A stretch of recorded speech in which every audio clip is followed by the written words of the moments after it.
Good evening friends, welcome to study with Neelam. आज हम 10 minute 10 MCQ series का part 18 complete करेंगे। अभी तक हम पार्ट 17 कंप्लीट कर चुके हैं। जिन स्टूडेंट्स ने बाकी के पार्ट नहीं देखे हैं वो जाकर देख लें, और उन स्टूडेंट्स से ज़रूर बोलूँगी जिनके कोई अपकमिंग एग्ज़ाम्स आने वाले हैं उनके लिए ये वीडियो बहुत ही बेस्ट रहेगा। एक बार विज़िट ज़रूर करें। ओके फ्रेंड्स, अगर आप चैनल पर पहली बार आए हैं तो फटाफट चैनल को सब्सक्राइब कर लीजिए, वीडियो को लाइक कीजिए और शेयर ज़रूर कीजिए। सब्सक्राइब करने के बाद बेल आइकन को प्रेस करना बिल्कुल ना भूलें। आप हमें सोशल नेटवर्किंग साइट्स पे फॉलो कर सकते हैं। टेलीग्राम पर आपको हमारे सभी लेक्चर्स की पीडीएफ फाइल प्राप्त हो जाएगी। स्टडी विथ नीलम के नाम से आपको टेलीग्राम चैनल प्राप्त होगा। आप हमारे एप्लीकेशन को भी डिस्क्रिप्शन बॉक्स से डाउनलोड कर सकते हैं। यहाँ पर आपको हमारी सभी प्रीवियस वीडियो प्लस हमारा न्यू जो कोर्स अभी लॉन्च होने वाला है, इसे थोड़ा सा टाइम लगेगा, 10 से 15 दिन। इस न्यू कोर्स को भी आप वहाँ से परचेस कर सकते हैं।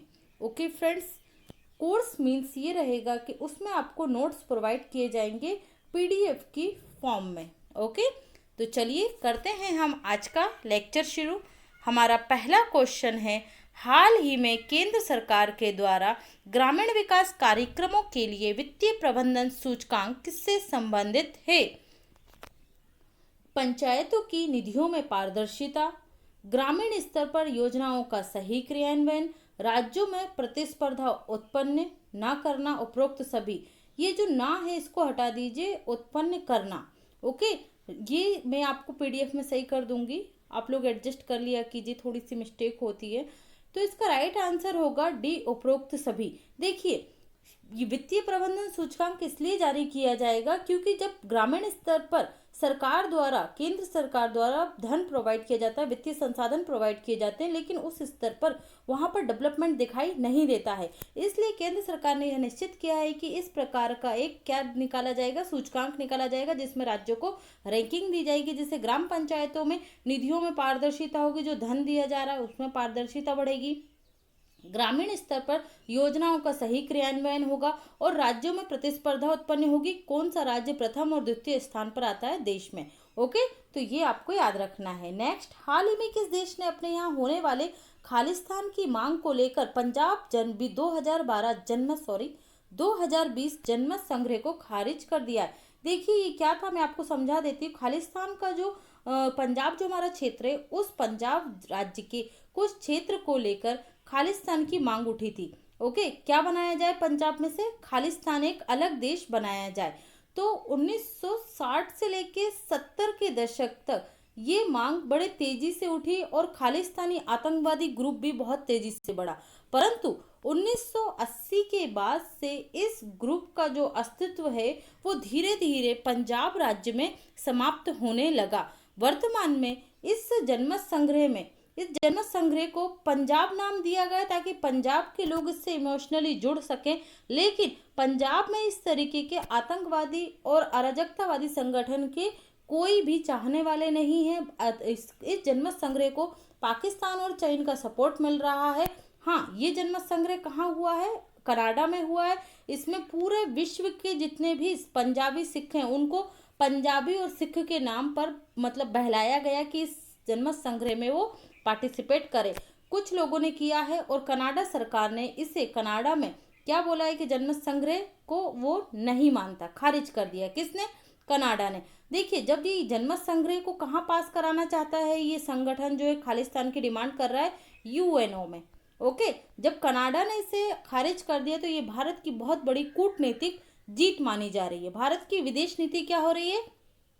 सफल हो रही है, जो भारत के खिलाफ होने वाले कार्य हैं उनके लिए। अब अगर ब्रिटेन और यूएसए भी इस जनमत संग्रह को खारिज कर देते हैं तो खालिस्तान का अस्तित्व समाप्त हो जाएगा। जो थोड़ा बहुत लोग इसको उठाना चाहते हैं उनमें आप लोगों को बता दूं कि इसमें जो यूएनओ के कार्यालय के बाहर विरोध प्रदर्शन हुए थे, इसमें सबसे ज़्यादा जो पाकिस्तान के एक्स आर्मी ऑफिसर हैं या पाकिस्तान के पॉलिटिशियन हैं वो इसको सपोर्ट कर रहे हैं। ओके, चलिए बढ़ते हैं नेक्स्ट पॉइंट की तरफ। हाल ही में समाचारों में चर्चा में रहा विलहा ऑफ हिंद क्या है? अलकायदा आतंकवादी संगठन है।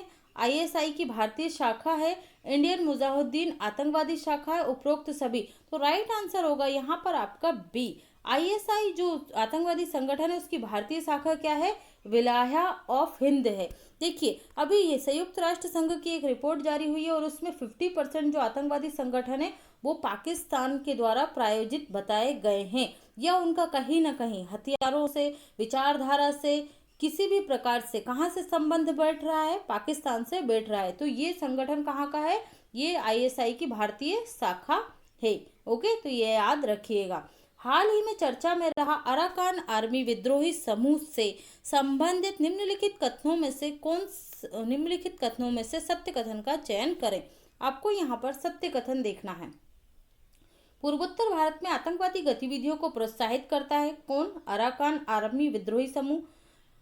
यूरोपीय, इसका फुल फॉर्म में बता देती हूँ आपको, यूरोपीय फाउंडेशन साउथ एशियन स्टडीज, ये जो रिपोर्ट आई है इसमें इस अराकान आर्मी विद्रोही समूह का उल्लेख है। क्या है, European foundation south Asian studies की रिपोर्ट में इसका उल्लेख है। यहाँ म्यांमार का एक संगठन है। तो ये सभी ऑप्शन यहाँ पर राइट है। देखिए ये जो अराकान आर्मी विद्रोही समूह है ये म्यांमार का एक विद्रोही समूह है, ठीक है, विद्रोही संगठन है जो क्या कर रहा है, हमारे पूर्वोत्तर राज्यों में मणिपुर, असम, मेघालय, अरुणाचल प्रदेश, त्रिपुरा, यहाँ पर क्या कर रहा है, आतंकवादी गतिविधियों को प्रोत्साहित करता है और चाइना तथा पाकिस्तान की हेल्प से हमारे पूर्वोत्तर भारत को अव्यवस्थित कर रहा है। तो ये भी चर्चा में रहा। तो आप इन आतंकवादी संगठनों को याद रखेंगे और इनसे रिलेटेड सारे फैक्ट को। नेक्स्ट, हाल ही में भारत द्वारा कच्चे तेल के भंडार के लिए समझौता किस देश के साथ चर्चा में है? तो ये किया जा रहा है अमेरिका के साथ। देखिए इसे बोलते हैं strategic oil reserve, strategic oil reserve. कल से जैसे पेंडेमिक फैला कोविड-19 और तेल के प्राइस विश्व स्तर पर गिरे, लेकिन हम इसका बड़े स्तर पर भंडारण नहीं कर पाए।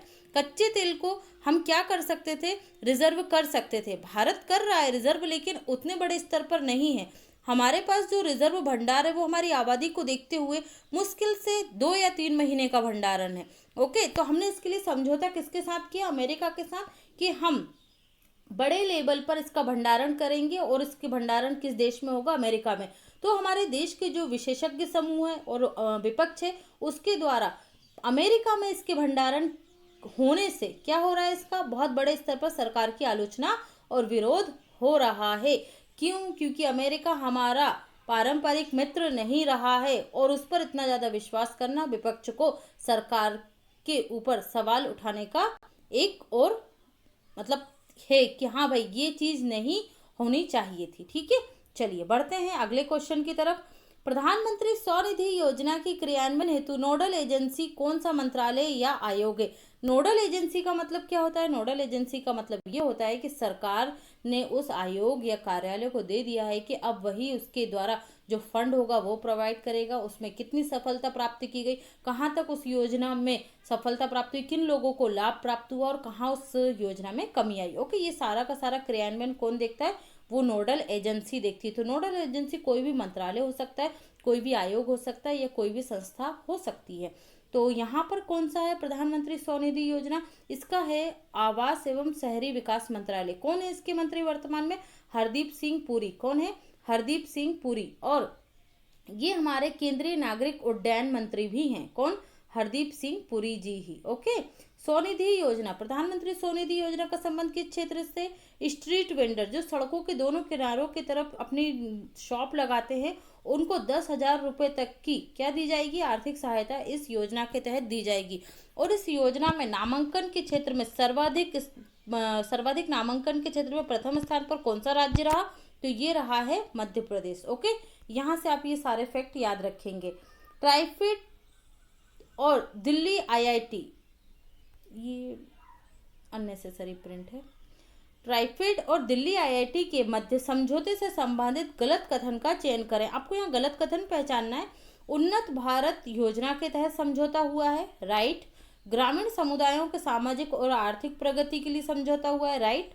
ग्राम एवं उच्च शिक्षा संस्थानों के साथ साझेदारी, राइट। इसका सभी ऑप्शन सही हैं। आंसर होगा हमारा उपरोक्त सभी डी।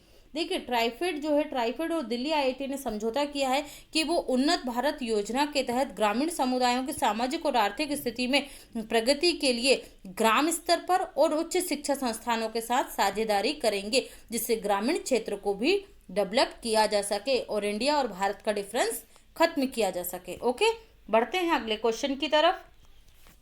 हाल ही में भारतीय ग्राहकों को सामान और सेवाएं देने वाले सभी ई वाणिज्य विक्रेताओं के विनियमन हेतु किन नियमों को सरकार द्वारा अधिसूचित किया गया?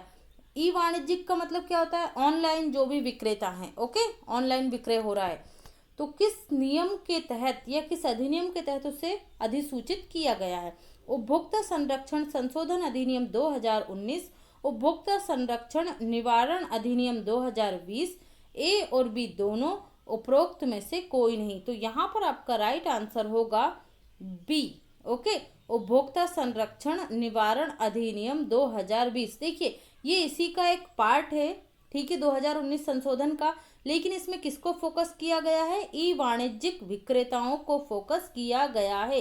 तो यहाँ पर कंफ्यूजन के 99% चांसेस हैं, क्योंकि जिन स्टूडेंट्स ने संशोधन अधिनियम अभी पिछले वीक ही पढ़ा है तो वो यहाँ कंफ्यूज हो जाएंगे। तो आप ये क्वेश्चन अच्छे से याद रखें। हाल ही में केंद्रीय खेल मंत्री किरण रिजिजू ने वर्ष 2021 में आयोजित होने वाले खेलो इंडिया यूथ गेम्स के चौथे संस्करण की मेजबानी किस राज्य को सौंपी है? तो ये सौंपी गई है ये सौंपी गई है हरियाणा को। किस राज्य को सौंपी गई है? हरियाणा के पंचकुला में 2021 में खेलो इंडिया यूथ गेम्स का आयोजन किया जाएगा। कब से प्रारंभ हुए? 2018, 2019 और 2020। 2021 के कहाँ होंगे? हरियाणा में। ओके, ये मैं सुबह के करंट अफेयर्स वाला जो हमारा लेक्चर आता है उसमें कंप्लीट करा चुकी हूँ। जिन स्टूडेंट्स ने नहीं देखा है तो वो इससे भी देख सकते हैं। इसमें महत्वपूर्ण डेली 50 से लेके 60, 70 जितने भी point two point current affairs होता है उसका आपको रिवीजन भी कराया जाता है और प्लस करंट अफेयर्स के क्वेश्चन भी बेस्ट आपके कंप्लीट कराए जाते हैं। तो एक बार विजिट जरूर कीजिएगा प्लेलिस्ट को। नेक्स्ट, सिप्लेंजा क्या है? CSIR IICT लागत प्रभावी सिंथेटिक तकनीक है। सिप्ला कंपनी के द्वारा फेविपिरवीर का ब्रांड नेम है।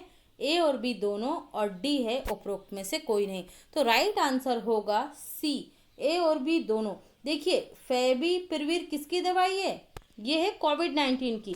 तो इसे जो अपनी ग्लेनमार्क कंपनी है वो फेविपिरवीर के नाम से निकाल रही है और इसी को सिप्ला कंपनी किस नाम से निकाल रही है? तो ये सिप्लेंजा के नाम से मार्केट में निकाल रही है। ओके, किस टेक्निक पर आधारित है? सिंथेटिक टेक्निक पर। ओके, किसने बनाया इसे? CSIR और IICT के द्वारा बनाया गया है। तो ये पॉइंट आप सिप्लेंजा से याद रखेंगे। क्वेश्चन ऑफ द डे, हाल ही में किस राज्य में विश्व की पहली डबल स्टेक कंटेनर रेल सुरंग का निर्माण कार्य प्रारंभ हुआ है? ये रहे ऑप्शन। सैटरडे के क्वेश्चंस का आंसर प्रीति मेवाड़ा और मुकेश गुर्जर के द्वारा दिया गया था। Well done, keep it up. आप लोग ऐसे ही रिप्लाई करते रहिए क्वेश्चंस का, जिससे आपका करंट अफेयर्स बेस्ट होगा और आप में कॉन्फिडेंस बिल्डअप होगा, जिससे आपके अंदर जो डर है वो खत्म हो जाएगा कि हम सही बोल रहे हैं या गलत बोल रहे हैं। Okay friends, thanks for watching this video and hit the like button.